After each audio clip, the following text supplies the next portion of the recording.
saudara-saudara terkasih dalam Kristus, pada kesempatan ini kita mau mengenal, kita mau memahami apa itu sebenarnya meditasi. Mungkin kita sering melakukannya, tapi terkadang kita tidak mengerti apa itu sebenarnya meditasi. Nah, sekarang kita mau pergi dan tanya kepada Romo Asen, apakah meditasi itu sebenarnya apa yang harus kita lakukan, begitu kan? Banyak tawaran-tawaran yang membuat kita harus begini, harus begini. Tapi mari kita bersama bertanya kepada Romo Asen, apa itu sebenarnya meditasi? Halo, sudah nih? Ya, bagaimana kabar? Baik. Romo, saya mau bertanya nih. Apa sih meditasi Katolik itu sebenarnya? Meditasi Katolik. Plato pernah mendengar istilah meditasi apa? Meditasi Katolik. Seperti meditasi kesehatan, tenaga dalam, lalu prana dan sebagainya, begitu kan? Memang meditasi Katolik agak sedikit berbeda dengan konsep-konsep seperti itu. Meditasi dalam gereja Katolik itu adalah satu metode untuk berdoa. Jadi tujuannya adalah berdoa, bertemu dengan Tuhan. Itu kan tujuan kita berdoa kan? Iya, betul. Bertemu dengan Tuhan. Jadi kalau kita melakukan meditasi, tujuan kita adalah bertemu dengan Tuhan melalui doa meditasi. Ini yang menjadi kekasan dari meditasi Katolik. Jadi meditasi kita diarahkan kepada Tuhan. Jadi kita sebutkan meditasi apa aja? Seperti meditasi kesehatan, itu tenaga dalam, sebagainya. Nah, biasanya meditasi itu mengarahkan diri pada bukan realitas Tuhan, tapi realitas yang kita sebut realitas anonim. Anonim itu apa misalnya? Tenaga di luar tubuh atau tenaga di alam semesta, itu kan sebuah tenaga atau energi. Kamu pernah mendengar soal itu ya? Iya. Memusatkan pada energi yang muncul dari dalam diri kita, energi dalam tubuh atau energi dari alam semesta yang kemudian dikumpulkan dan menjadi sebuah kekuatan tertentu. Wah, itu meditasi Katolik berbeda dengan itu. Jadi meditasi Katolik itu adalah satu metode untuk berdoa. Dan karena doa, kita mengarahkan diri ke siapa kalau berdoa? Ke Tuhan. Jadi itulah meditasi Katolik itu, kita mau mengarahkan perhatian, mengarahkan pikiran itu kepada Tuhan. Ini yang membedakan meditasi Katolik dengan bentuk-bentuk meditasi lain yang mengarahkan diri pada apa tadi? Energi ya, atau kesembuhan. Kesembuhan juga yang diarahkan juga energi untuk penyembuhan, energi untuk ketenangan dan seterusnya. Energi itu kita katakan sebagai sebuah realitas anonim, tidak bernama. Tapi kalau kita ada. Siapa? Tuhan. Tuhan kita adalah Tuhan Yesus. Ya. Jadi maka meditasi kita dalam gereja Katolik, kita mau mengarahkan perhatian kita, mengarahkan seluruh diri kita itu pada Tuhan Yesus. Nah, itulah meditasi Katolik. Tapi mengenai metodenya ada berbagai macam cara. Saya mau tanya nih, meditasi seperti Kundalini, prana itu sebenarnya apa? Nah, meditasi itu dilakukan oleh orang untuk mencari kekuatan. Jadi mengarahkan perhatian pada energi-energi, merasakan energi cakra, merasakan energi Kundalini termasuk di sana, merasakan energi cakra. Dan itu sebuah meditasi yang diarahkan pada realitas anonim, kalau kita katakan demikian. Energi, meskipun nanti dikatakan bahwa energi itu untuk penyembuhan, untuk ketenangan dan seterusnya. Nah, meditasi kita berbeda. Maka kita tidak boleh dalam ajaran Katolik tidak boleh melakukan meditasi seperti itu yang realitas anonim itu tidak jelas sama sekali. Bisa saja itu akhirnya mengarah pada kuasa-kuasa kegelapan. Begitu. Ya, lalu kira-kira bagaimana caranya untuk melakukan meditasi itu, meditasi Katolik itu? Ada beberapa metode yang bisa dilakukan atau yang biasa orang lakukan di dalam meditasi Katolik. Misalkan saja ada yang mengembangkan apa yang disebut metode doa Yesus. Jadi Bapak pernah dengar itu ya? Kita pernah melakukan itu, sehingga melakukan itu. Metode doa Yesus adalah metode mengarahkan perhatian pada nama Yesus.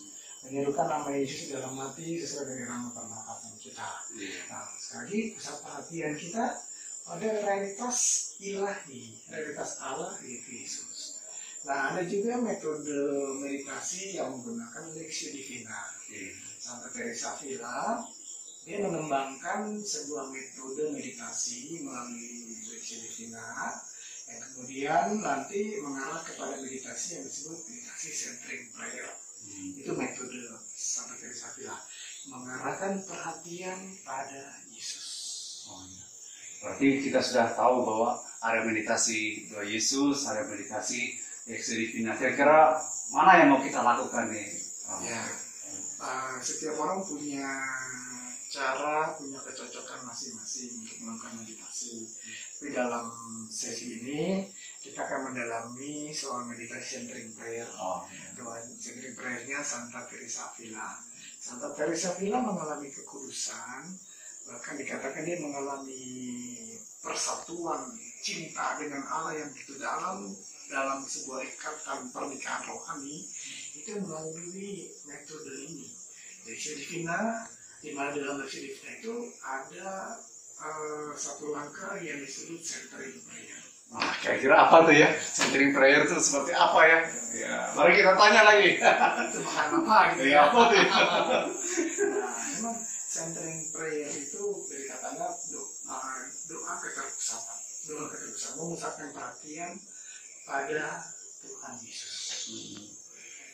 Memang doa Yesus juga memusatkan perhatian pada nama Yesus. Tapi centering prayer yang dimaksud di sini, yang diajarkan oleh Santa Teresa Avila, itu centering prayer didasarkan pada kisah dan cerita dari kitab suci. Sebetulnya ada dua hal yang menjadi ciri khas Teresa Avila dalam melakukan meditasi. Itu centering prayer. Yang pertama adalah kekhasan Teresa Avila. Teresa Avila ini dia memiliki sebuah pemahaman yang menarik loh. Dia memandang Yesus itu bukannya sebagai Tuhan, tapi sebagai sahabat. Ya, tapi sahabat nggak? Punya. Gimana kalau bersahabat dengan sahabat itu rasanya bagaimana? Ya, membahagiakan ya. Jadi rahasia hati kita bisa ceritakan dari ya. Tidak ada benteng, tidak ada pemisah, tapi ya terbuka gitu ya. Sahabat itu orang atau bukan? Orang. Ya mungkin kita bersahabat dengan kursi, dengan buku. Wah, saya bersahabat dengan buku, nggak bisa kita gitu. Tapi kita bersahabat dengan orang dalam kesetaraan, setara. Jadi belajar kan, punya sahabat, seseorang yang bisa mendengarkan atau gitu. Jika setelah sering mendengarkan dia, sering. Itulah persahabatan. Persahabatan antara dua orang manusia. Biasanya kan, Teresa Avila, kalau kita perhatikan menarik sekali kan. Dia mau bersahabat dengan Yesus. Wah, gimana tuh? Mungkin nggak? Mungkin nggak? Bersahabat dengan Yesus. Ya, mungkin ya, karena kan Yesus pernah menjadi manusia. Nah, itu dia, di situ kuncinya. Yesus itu, gereja mengatakan 100% Allah, 100% manusia. Dalam kealahannya, Yesus itu melampaui akal budi kita, melampaui pikiran kita, transenden bahasa teologi dia berarti. Transenden artinya melampaui pikiran kita, melampaui kemanusiaan kita. Nah, sebagai manusia, bisa nggak kita pikirkan Yesus itu? Sebagai manusia bisa. Kira-kira apa Yesus itu? Ya, Yesus itu pernah menyembuhkan orang, ya kan? Berjalan, gitu. Lapar, sakit, takut ya, menangis ya. Itu sebuah tindakan manusia. Jadi dalam katekismus gereja Katolik memang dikatakan di situ 100% Allah, 100% 100% manusia. Nah, dalam kemanusiaannya dia dapat menjadi sahabat kita. Nah, Teresa menekankan ini, aspek ini. Yesus sebagai Allah, Yesus sebagai sahabat, itu dua aspek yang digumuli dan menjadi pergumulan Teresa. Dia sahabat, artinya apa? Sahabat adalah pribadi yang dekat dengan kita. Nah, Teresa begitu. Dia melihat, memandang Yesus adalah pribadi yang dekat, bukan yang jauh, yang transenden, tapi yang dekat, yang bisa mendengarkan kita, bisa mengerti kita, mengerti kelemahan kita, memahami keluhan kita, dan seterusnya. Ini menjadi satu ciri khas dari Teresa, meditasi Teresa Avila. Memandang Yesus sebagai sahabat. Jadi kalau kita berdoa, kita minum, kita bisa memperhatikan pada dia sahabat saya, Yesus sahabat saya. Yesus adalah pribadi yang dekat dengan sahabat saya.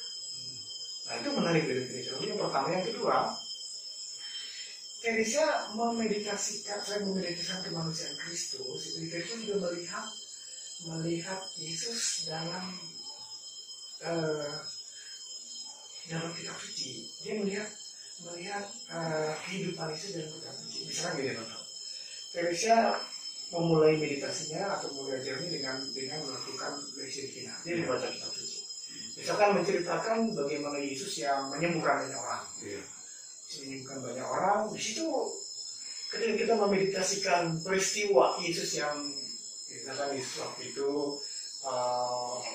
sebetulnya dia kepengen menjauhi dari banyak orang. Dia pergi dari satu tempat dengan perahu ke seberang. Waktu di bandara, di situ ternyata ada banyak orang. Padahal Yesus itu kepengen menyepi, tapi ada begitu banyak orang. Nah, dalam satu kisah itu diceritakan Yesus berbelas kasih pada mereka, lalu menyembuhkan mereka, bahkan menyembuhkan sampai malam. Menyembuhkan sampai malam, lalu kemudian Yesus melihat orang-orang banyak itu kelaparan. Lalu apa yang dilakukan? Yesus membuat mujizat. Yesus membuat mujizat. Yesus menggandakan roti, mengadakan ikan, dan memberi mereka makan. Nah, di situ itu kita lihat, kalau kita memeditasikan peristiwa itu, lihat sekali lagi Yesus dalam kemanusiaannya. Yesus yang naik perahu, turun, lalu kemudian dia berjalan di sana, melihat orang banyak berbelas kasih, dia boleh mendoakan tumpangan tangan, mungkin, dan dia mendoakan banyak orang, menyembuhkan banyak orang. Dalam aspek kemanusiaan itu kita melihat bagaimana Yesus mengerjakan itu, dan mungkin hati kita tersentuh. Ini yang kita meditasikan. Tersentuh apa? Oh, Yesus itu penuh belas kasih misalkan. Penuh belas kasih. Nah, ini Yesus yang penuh belas kasih, satu aspek dalam diri Kristus. Yesus yang penuh belas kasih ini kita meditasikan. Jadi sahabat kita adalah sahabat yang penuh belas kasih. Luar biasa. Di sini kita mau datang nanti kapan-kapan kita bicara step by step. Kata mengenai meditasi ini supaya nanti lebih jelas. Tapi coba gambaran dari meditasi dari Avila. Dia memeditasikan dan merenungkan pertama Yesus sahabat saya. Sahabat yang bagaimana? Nah, ini kan sahabat yang bagaimana? Nah, sahabat yang bagaimana itu dia mulai menemukan Yesus itu lewat kitab suci. Sahabat yang menyembuhkan orang, sahabat yang berbelas kasih, sahabat yang meredakan angin ribut, sahabat yang menolong, sahabat yang menyertai, dan seterusnya. Jadi dalam permenungan Teresa Avila, dia menggunakan kitab suci dengan metode Lectio Divina. Tapi pada bagian langkah ketiga, langkah meditatio, dia masuk ke dalam centering prayer. Ya, nanti kita ulang lagi, kapan-kapan Frater bisa datang, kita bicara lagi soal centering prayer di Lectio Divina. Ya, sangat menarik ya berbicara soal meditasi, apalagi menggunakan kitab suci begitu kan. Dan sudah dijelaskan apa itu meditasi, kemudian arahnya kepada siapa, yaitu kepada Tuhan Yesus. Kemudian apa yang kita lakukan, bagaimana caranya, dan kitab suci sangat membantu sekali. Dan ini merupakan kekhasannya dari Santa Teresa dari Avila. Nah, para saudara yang terkasih, ini tidak berhenti di sini ya, tapi akan berlanjut terus mengenai pembicaraan mengenai meditasi. Ini baru tahap awal ya. Kita mau mengenal dulu apa itu meditasi, dan secara khusus memang kita akan bicara lebih banyak soal meditasi Teresa. Karena meditasi Teresa ini terbukti Teresa diangkat sebagai putana gereja. Dia unggul soal spiritual, Iya. soal meditasi. Makanya kita akan bersama-sama nanti mendalami soal ini. Begitu. Terima kasih.